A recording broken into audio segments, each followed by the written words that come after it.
Welcome to the Human Capital Innovations Podcast. We're your source for personal, professional, and organizational growth and development, where we share original research, explore industry trends, and interview executives and thought leaders from across the globe. We hope you join us often for practitioner-oriented content around all things related to leadership, HR, talent management, organizational development, and change management. Maximize your personal and organizational potential with Human Capital Innovations Podcast. Do you enjoy the Human Capital Innovations Podcast? Please subscribe, leave a review, comment, share, and consider supporting the podcast on Patreon, even at the producer and sponsorship levels.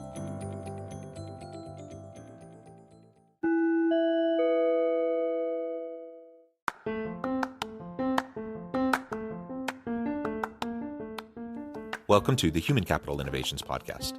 In this HCI podcast episode, I talk with John Estafanous about building high-performing and inclusive teams.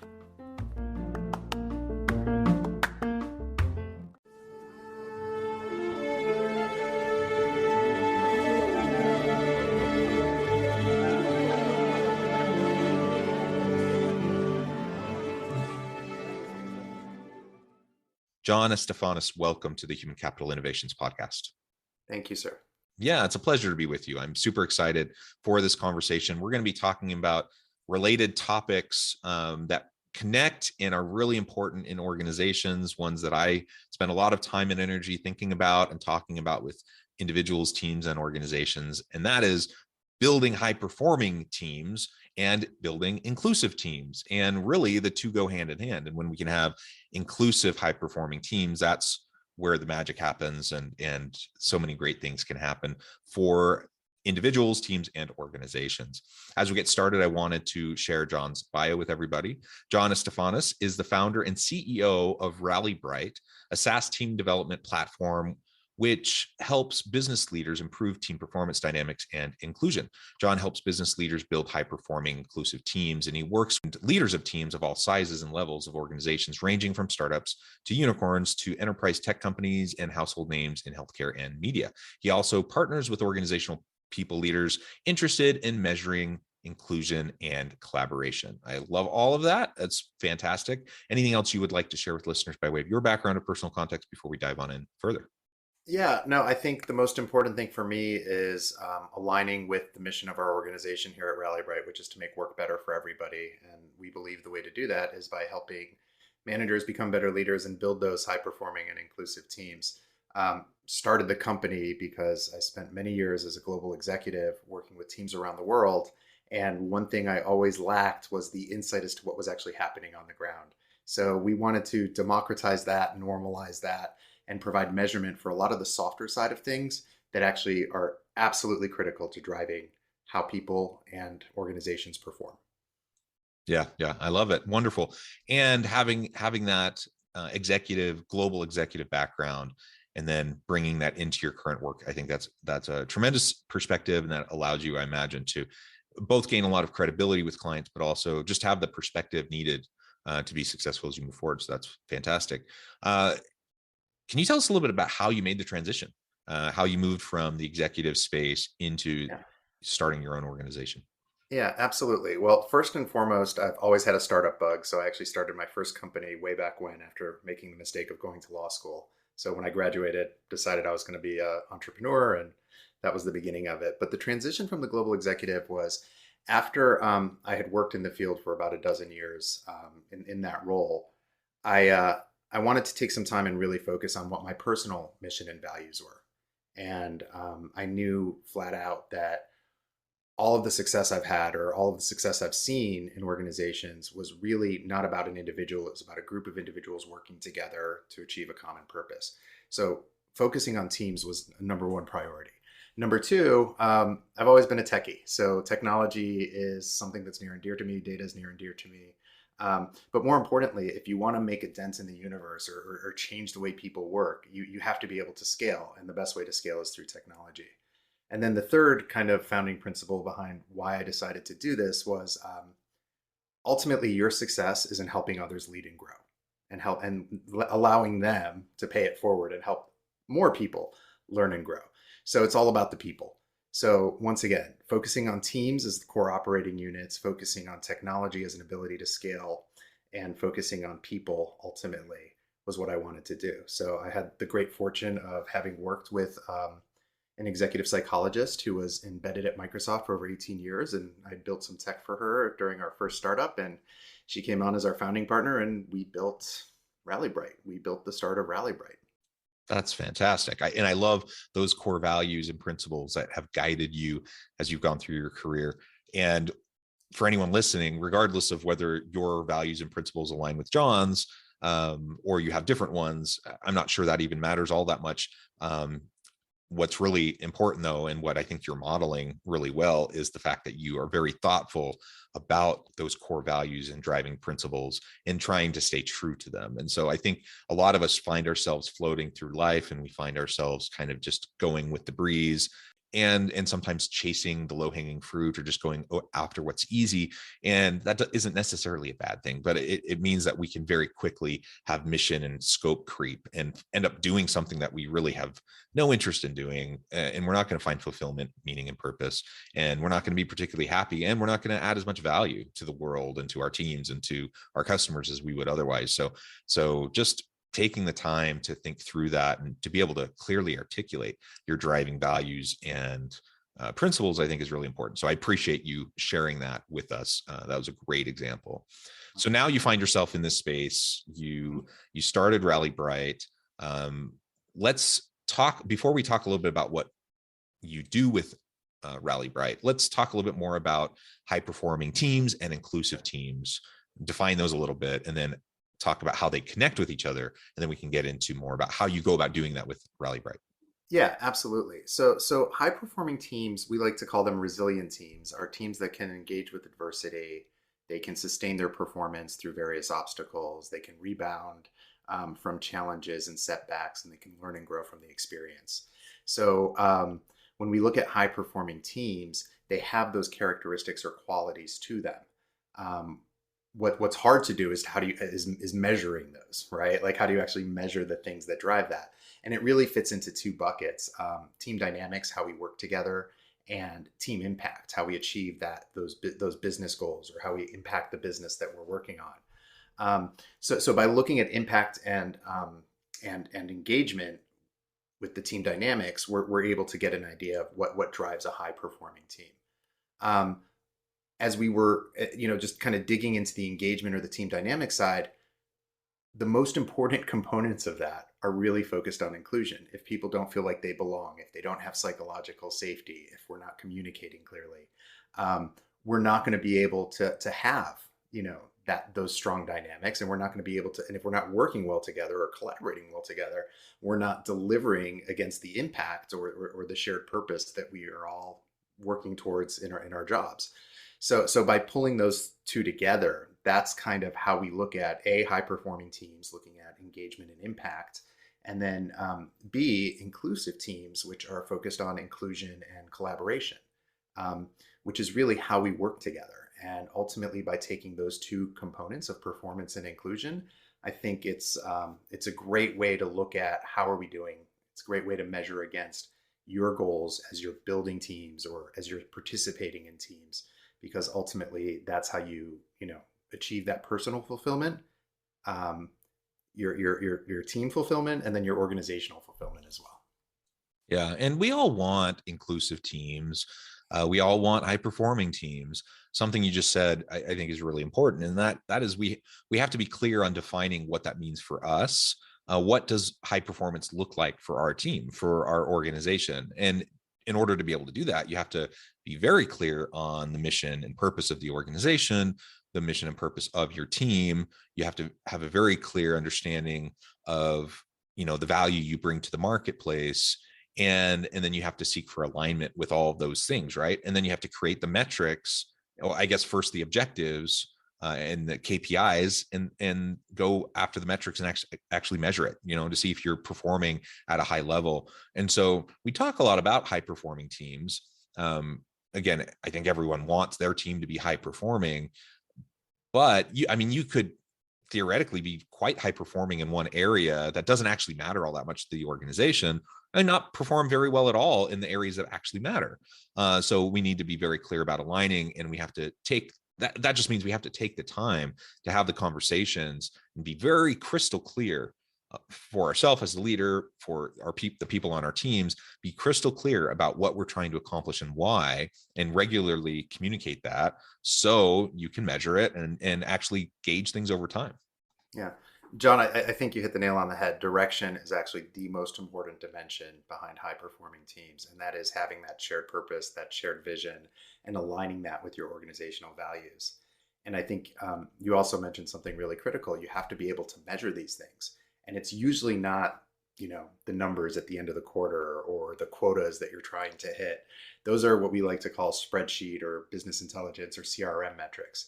There are ways to measure performance in ways like, are our behaviors aligning with our goals? And do we have a way of actually tracking that? So it could be OKRs, it could be KPIs, it could be measuring the core fundamental behaviors of how the team interacts with one another. Because even if you're hitting those numbers and you're considered quote unquote high performing by organizational standards, think about what you might be leaving on the table. And the old adage, what we often measure doesn't really matter, and what matters is hard to measure, right? Exactly. And that's very true. There's all sorts of metrics that are pretty darn easy to collect, but they're pretty meaningless. And it's so interesting to see organizations chase those fairly meaningless metrics because it's a little bit harder to do the meaningful stuff. But we can't fool ourselves. I mean, garbage data in, garbage results out. And if we're not measuring the right thing, then we're not actually making informed, data-based decisions, or at least not the data that matters, right? Right. And data is absolutely critical. And I think one of the things we found, or it's something I actually experienced throughout my career, was it's hard to get that data at the ground level. You may have insights into how a leader is performing. You may have insights as to how, teams are delivering against their numbers. But what you don't have insights into is, how is the team working together? How is that individual contributor showing up with the people that they work with every single day? And are they included? Are they performing? Do they feel safe? Are we surfacing all sorts of new ideas? Do we have constructive conflict, or do we have destructive conflict? Because we want to be able to drive innovation and creativity and new ways of problem solving. And if people don't have the space to do that, think about what you're leaving on the table.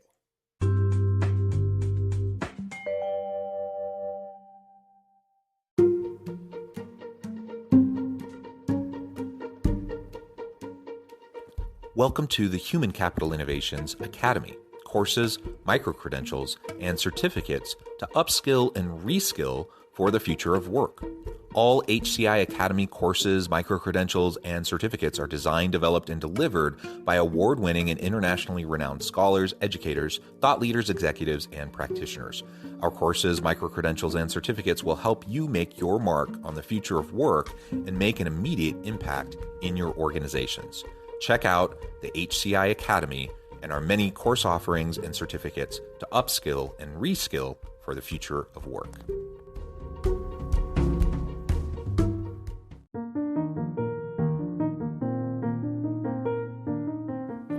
Check out our new weekly LinkedIn newsletter, Alchemizing Human Capital, exploring industry trends via original research and interviews with executives and thought leaders from across the globe. We look forward to having you join us.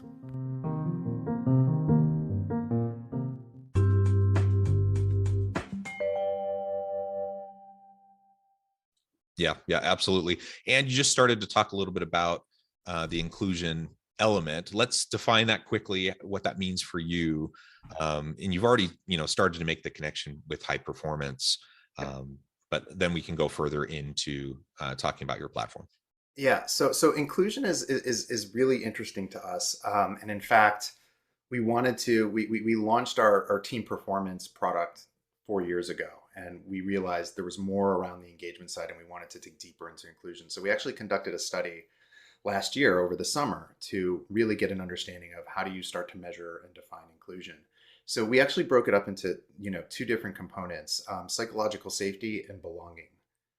So psychological safety is all about being able to show up as your authentic self, to speak freely, to embrace failure. And belonging is all about contribution. Are my skills Are my opinions, are they heard, and are they accepted, and are they acted upon?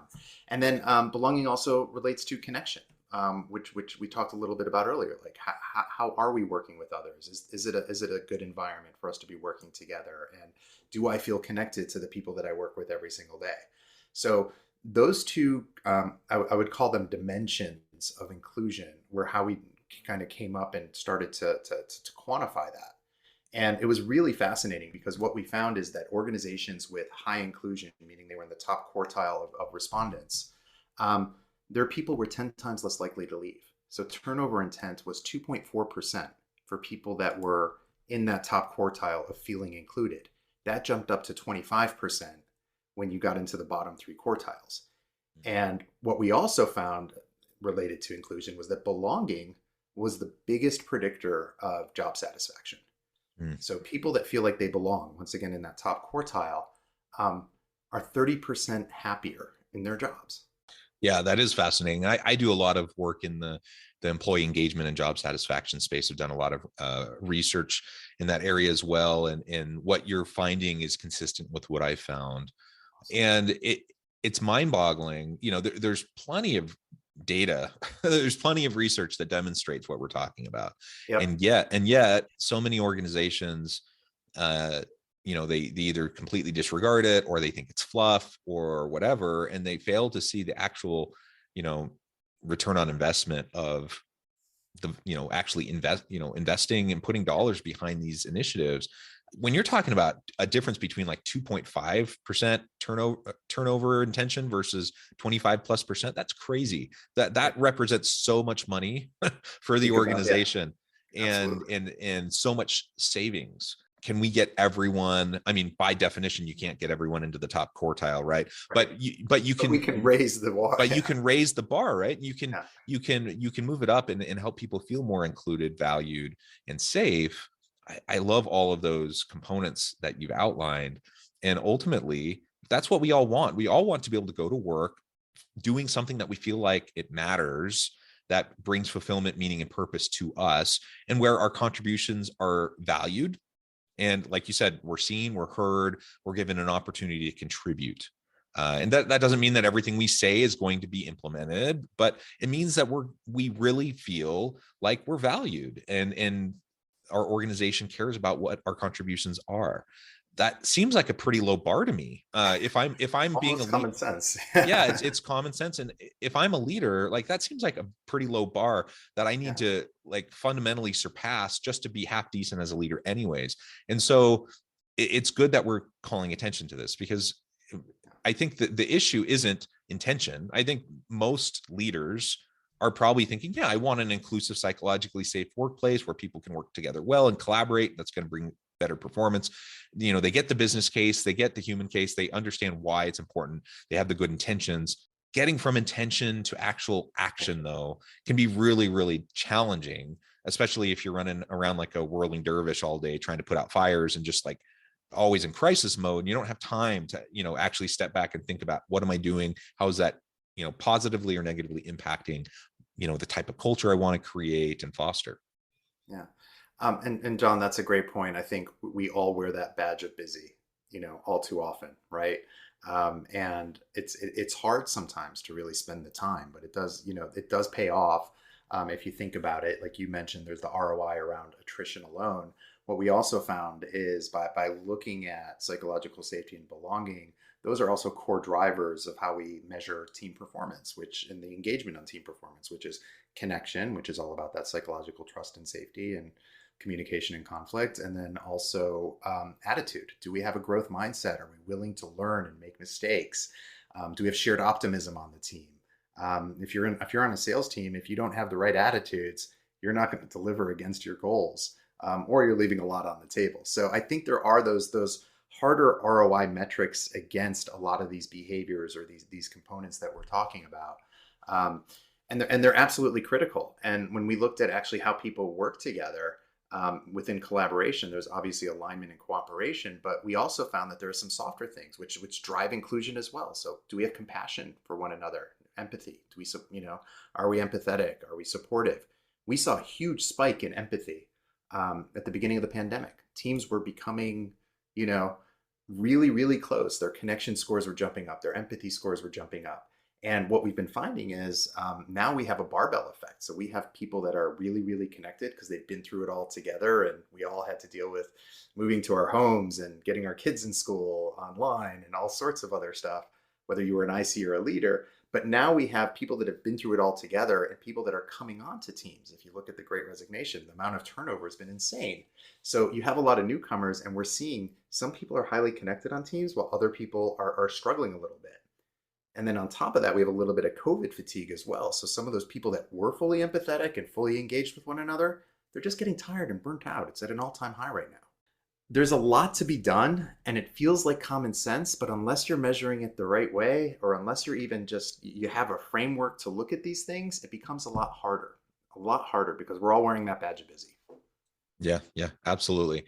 Well, this is wonderful. And so then all this leads into the platform that you build and Yeah. your company Rally Bright. So tell us a little bit more about what you're doing, providing that tech solution to scale high performance and inclusive teams. Yeah, absolutely. So as I mentioned, our mission at Rally Bright is to make work better for everybody, and we want to do that by empowering managers to become better leaders and build those teams. So we've created several toolkits on this team diagnostic and performance platform. One toolkit is focused on high performing teams. That is our Resilient Teams product, and that looks at the things we talked about: connection, attitude, direction, alignment, and then ultimately performance. So how do you enable a manager to get a lens into the behaviors that drive their team strengths and their vulnerabilities? And then on top of that, all of our tools have insights and recommendations around their specific team behaviors. And then we provide the leaders with a roadmap to say, hey, you should focus on these 3 things over the next 4 to 6 months, and then let's remeasure and assess that. So the Resilient Teams product is focused on team performance and dynamics. And our inclusive collaboration product or toolkit is really focused on inclusion and that concept of collaboration. How do we improve the work that we do together? Really focused on giving a manager a self-directed way to get a benchmark on their team, insights on their team, understand their strengths and vulnerabilities, and more importantly, understand the behaviors that are driving those strengths and vulnerabilities, and an action plan as to what they can do to improve them.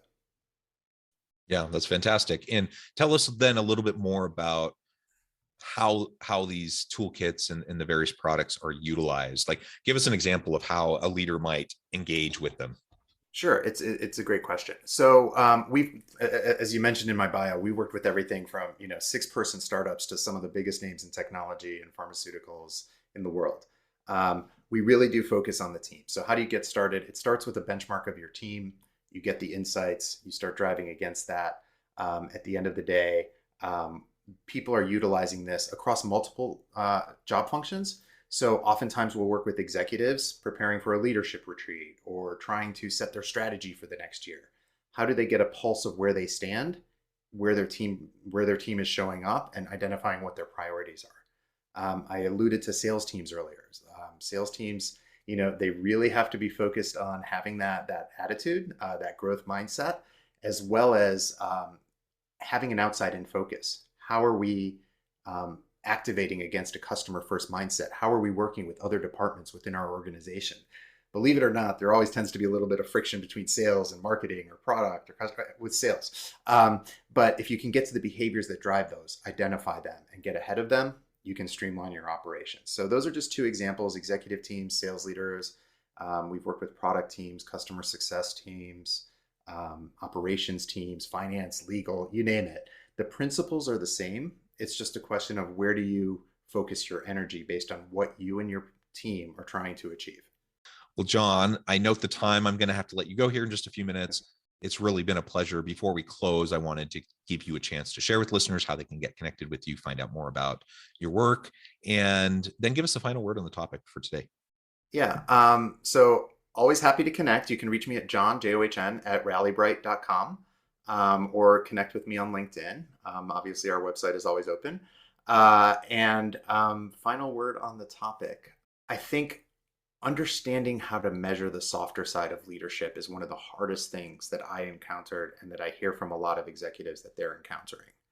So think of a framework. It doesn't have to be ours, but if you can improve that psychological safety, that feeling of people being able to show up as themselves at work and support that, you're going to see exponential returns.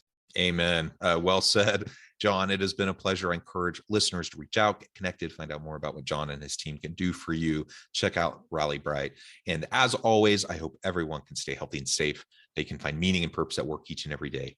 And I hope you all have a great week.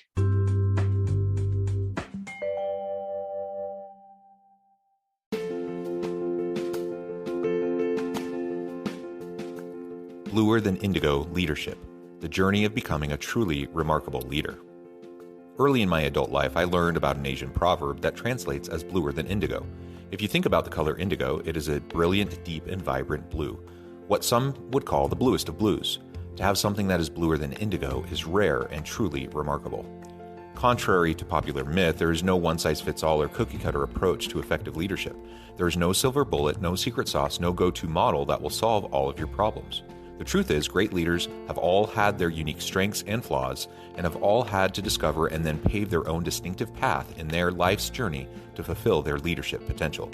Bluer Than Indigo Leadership will help you discover your own path and explore those ordinary, everyday actions that will help you respond to an uncertain future and produce extraordinary results for individuals, teams, and organizations.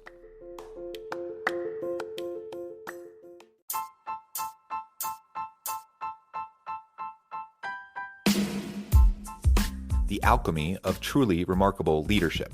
Ordinary, everyday actions that produce extraordinary results. Consider how the nature of work has shifted over the past 50 years. With increased globalization, rapid technological advancement, and the shift in economic composition, the average job of today looks very different than the average job of 50 years ago. What will the jobs and organizations of tomorrow look like? Moreover, what does this all mean for organizational leaders? What are the core competencies and capabilities of organizations and their leadership that are prepared for continued disruption and geopolitical and socioeconomic shifts? Regardless of what the future holds, increasingly, leaders need to be socially minded, data-driven, decisive, champions of talent, and disruptors of the traditional notions of leadership, teams, organizations, and work. The alchemy of truly remarkable leadership will help you to explore your own leadership competencies and capabilities and consider ways to apply and implement them into your workplace and personal life.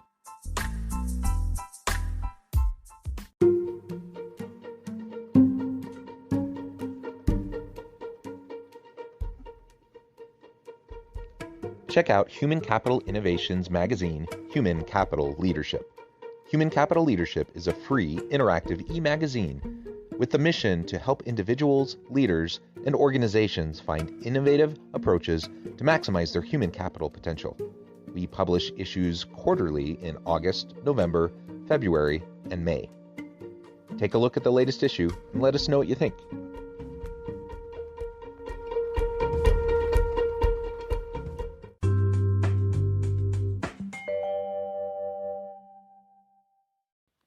Do you enjoy the Human Capital Innovations podcast?